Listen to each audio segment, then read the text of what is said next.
நம் நாட்டினுடைய பல பகுதிகளை தகர்க்க சதி செய்தவர்களை இன்னைக்கு டெல்லி புலனாய்வு போலீசார் கைது செய்திருக்கிறார்கள். அதுல 9 பேரை கைது செய்திருக்கிறார்கள். இந்த 9 பேரும் ஏற்கனவே ஐஎஸ்ஐ, பாகிஸ்தானோட ஐஎஸ்ஐயும் தாவூத் இப்ராஹிமுடைய கூட்டாளிகளுடைய தொடர்புடையவர்கள் அப்படின்னு சொல்றாங்க.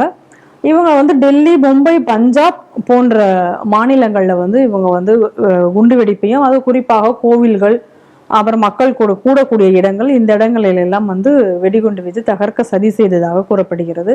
ரெண்டாவது, இவர்களை பிடிக்கும் போது இவர்கள் கையில ஆயுதங்கள் மற்றும் வெடிபொருட்கள் எல்லாம் பறிமுதல் செய்திருக்கிறார்கள். இதெல்லாம் எப்படி இவங்க கை கிடைக்குது அப்படின்னு சொன்னா, பாகிஸ்தான்ல ட்ரோன்கள் மூலமாக நேபாள எல்லைக்கு கொண்டு வரப்பட்டு அந்த நேபாள எல்லையில உள்ள கடத்திட்டு வந்ததாக சொல்லப்படுகிறது. அது மட்டும் இல்லாம இதுல சிக்கின சில பேர் நேபாள வம்சாவளியினர் அப்படின்னும் சொல்றாங்க. தாவூத் இப்ராஹிமுடைய நெருங்கிய ஆளான ஷாஷாத் பாத்தி அவங்களுடைய கூட்டாளிகள் இவங்கெல்லாம் அப்படின்னும் கூறப்படுகிறது. அவங்களுடைய ஹேண்ட்லர் அப்படின்னு சொல்றாங்க. பல காலமாக நேபாள மையப்படுத்தி பாகிஸ்தான் இந்த மாதிரியான விஷயங்கள் செய்து வருகிறதுன்னு நமக்கு தெரியும். காத்மண்டூல இருந்து போன ஃப்ளைட்டை தான் அந்த காலத்துல பயங்கரவாதிகள் கடத்தினார்கள். அதுதான் நமக்கு அந்த கந்தஹார்ல நடந்த அந்த கதைகள், இதெல்லாம் நமக்கு தெரிஞ்ச விஷயம். அதனால நேபாள மையமா வச்சு இந்த மாதிரியான பயங்கரவாத செயல்கள் என்பது காலம் காலமாக நடந்து வருவது. இதை பற்றி தொடர்ந்து பல விஷயங்கள் சொல்லியிருக்கும். ரெண்டாவது, நேபாளில் இருக்கக்கூடிய நேபாளிகளை மதமாற்றக்கூடிய வேலைகளும் வேகமாக நடக்கிறது. இன்னும் சொல்ல போயாச்சுன்னா, நேபாளில் கம்யூனிஸ்ட் ஆட்சி இருந்த காலத்தில் இந்த மாதிரியான மதமாற்ற நடவடிக்கைகள் அதிகரித்தன என்பதும் நமக்கு தெரிஞ்ச விஷயம்.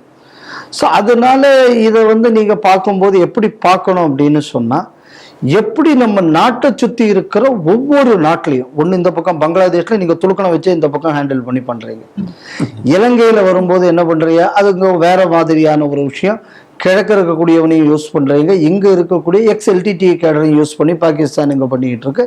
இப்போ என்னடான்னா ட்ரக் ட்ரேடை வைத்தும் பண்ணி கொண்டு இருக்கிறார்கள். இந்த விஷயம் இந்த பக்கத்தில் பார்க்குறோம். ஸோ இப்போ என்னென்னா, நீங்கள் நேபாளில் இருந்து ஒருத்தன் வரான் அப்படின்னு சொன்னா உங்களுக்கு பெரிய சந்தேகம் இருக்காது. ஏன்னா இந்த கூர்க்கா டெய்லி இங்கே வந்துட்டு போகிறவன் தானே அப்படின்னு நினைப்போம். ஆனால் இதில் பாருங்கள், இது அவங்களுக்கு ரொம்ப ஒரு சௌரியமான விஷயமாக இருக்கிறது. அதே மாதிரி இப்போ இலங்கை தமிழர், இப்போ அதுவும் அவங்களுக்கு ஒரு சௌரியமான ஒரு விஷயம், அது மறைஞ்சு ஒரு இதை பண்ணக்கூடியது. ஸோ காலங்காலமாக பாகிஸ்தான் இந்தியாவுக்கு எதிராக, இந்தியாவின் நட்பு நாடுகளாகவும் மட்டும் இல்லாமல் இந்தியாவுடன் சமய ரீதியாக தொடர்புடைய நாடுகள். இப்போ இலங்கை நமக்கு பௌத்த சமயத்தினால் ஒரு சமய ரீதியான தொடர்பு இருக்கு, சைவ ரீதியான தொடர்பும் இருக்கு. ரெண்டு தொடர்பும் இருக்கு இலங்கையை பொறுத்தளவில். நேபாளை பொறுத்தளவில் ஹிந்து தொடர்புல நமக்கு அங்கே சைவ தொடர்பு இருக்கு, வைணவ தொடர்பும் இருக்கு நமக்கு. ஸோ ஹிந்து தொடர்பு, பௌத்த தொடர்பு இங்கே, அங்கே ஹிந்து தொடர்பு. ஸோ இந்த சமய தொடர்புகள் இருக்கக்கூடியதுனால உங்களுக்கு ஒரு பெரிய ஒரு கண்காணிப்பு இருக்கு. ஸோ இதை பயன்படுத்துறதுக்கு அவங்க இது பண்ணுறாங்க. ரெண்டாவது என்னென்னா, ஸ்ரீலங்கா நமக்கு மோஸ்ட் ஃபேவர்டு நேஷன், அதனால அது அவங்களுக்கு ஒரு ஈஸி என்ட்ரி. நேபாளுக்கு உங்களுக்கு ஒரு விசா கூட வேண்டாம், ஆமாம், போயிட்டு வரக்கூடிய. அதனால it is more or less a part of India மாதிரி ஆகிப்போச்சு. ஸோ அதையும் இன்னைக்கு அவங்க பயன்படுத்திக்கிட்டு இருக்காங்க. அடுத்தது நம்ம எதை பார்க்கணும்னா, பஞ்சாப்.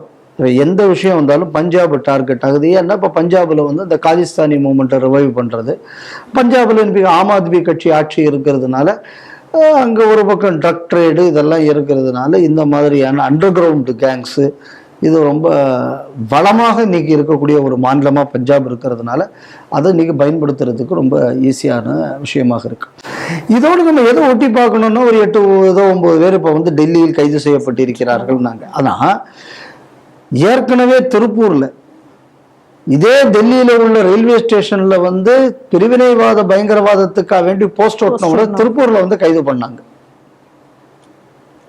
அதே மாதிரி ஒரு பங்களாதேஷ்காரன் தேனாம்பேட்டையில ஹோட்டல் வச்சு நடத்திக்கிட்டு இருந்தவன், அவனும் கைது செய்தாங்க.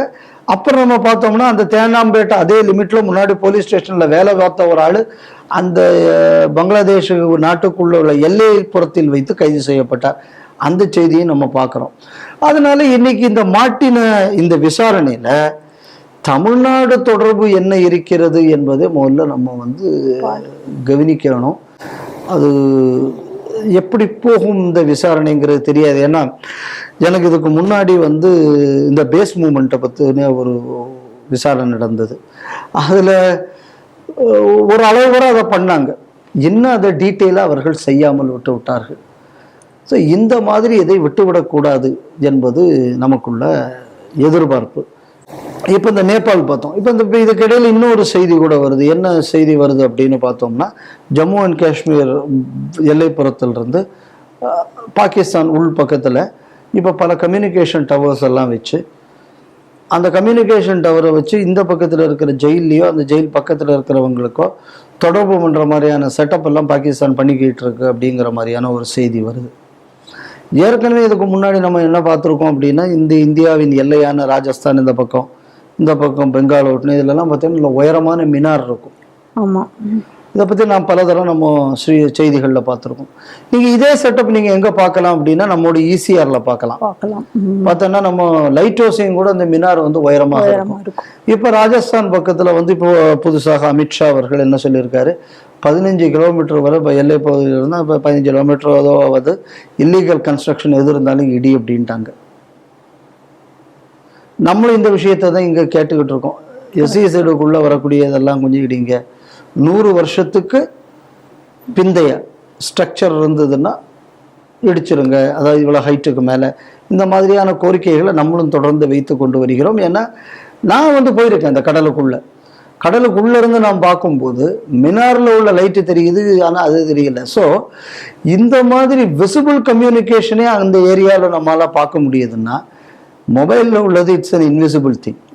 So easily that can be used for operational purposes. அப்புறம் நீங்கள் சொல்கிற மாதிரி ட்ரோனில் இதில் வந்து மெட்டீரியல் வருது. ஏற்கனவே நம்ம இதை பற்றி பல ட்ரோனை சுட்டு கொண்டாங்க, அது வருது இது வருதுன்னு நம்ம பார்க்குறோம். ஸோ இப்போ இந்த இன்ஃப்ராஸ்ட்ரக்சர் இந்த பார்டர், இப்போ இதே மாதிரி நேபாள் பார்டர்லையும் சில மினார்ஸ் அண்ட் மாஸ்க் இருக்கு. அதை பற்றி நம்ம முன்னாடி ஒரு செய்திகள் சிந்தனையில் வேற ஏதோ ஒரு சந்தர்ப்பத்தில் நம்ம அதை பற்றியும் பார்த்துருக்கோம். அப்போ இது எல்லாத்தையும் நீங்கள் சுற்றி வச்சு பார்த்தீங்க அப்படின்னு சொன்னால், இந்தியா இஸ் கிளியர்லி டார்கெட்டட். நமக்கு இப்போ என்ன ஒரு முக்கியமான விஷயம், இதுக்கு முன்னாடி உள்ள டெல்லி பிரச்சனைகள் எல்லாம் தமிழக தொடர்பு இருந்தது போல் இதிலும் இருக்கிறதா என்பதை துருவி விசாரித்தால்தான் தெரியும். அவ்வளவு ஈஸியாக தெரியாது. இப்போ இந்த மாதிரியான ஒரு விஷயம் அன்னர்த்தா இருக்கு. இப்போ நீங்கள் இதோட எதை சேர்த்து வச்சு பார்க்கணும் அப்படின்னு சொன்னால், இன்னைக்கு வந்து பல போராட்டங்கள் இதெல்லாம் ஏதோ இந்த காக்ரோச் ஜனதா பார்ட்டி தான் ஏதோ டெல்லியில் போராட்டம் ஜந்தர் மந்தரில் அறிவிக்க போகிறேன்னு ஏதோ ஒரு செய்தி ஏதோ 3-4 நாளைக்கு முன்னாடி வந்திருக்கு.